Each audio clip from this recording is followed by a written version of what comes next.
Mayor eficiencia. Claro, la corrupción es el problema, pues. Entonces creemos que si visitamos a algún presidente tipo de la Sony o Google, o Unilever o Apple, que son empresas que manejan varias veces más nuestro presupuesto, pero 10 veces más, 20 veces más, pueden fácilmente ponernos en la lista de países emergentes debido a su comprobada capacidad de llevar adelante la administración de su empresa. Desde ya esperamos saber cuándo nos reunimos y a qué hora. Muchas gracias. ¿Cierto? Por último, voy a darle la cifra.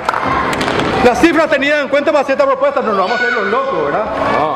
¿Cómo vamos a hacer eso? Nunca. 242 mil millones de guaraníes es el presupuesto del Parlamento.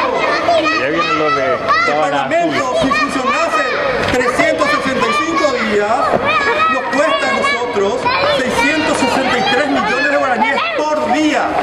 ¿Qué? Por día.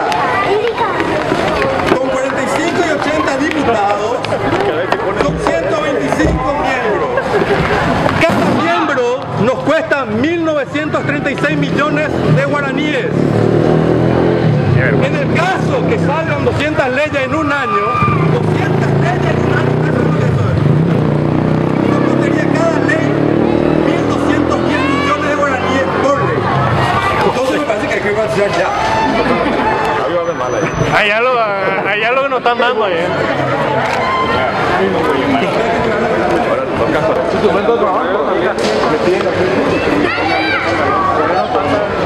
Vamos a repartir eso con la gente.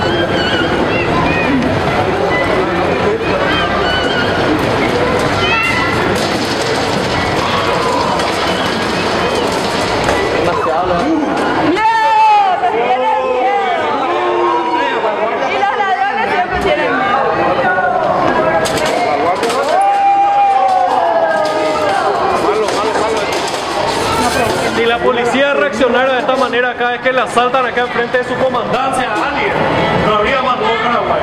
Pero se nota que en la cara cada uno de ustedes tiene vergüenza de lo que está haciendo ahora.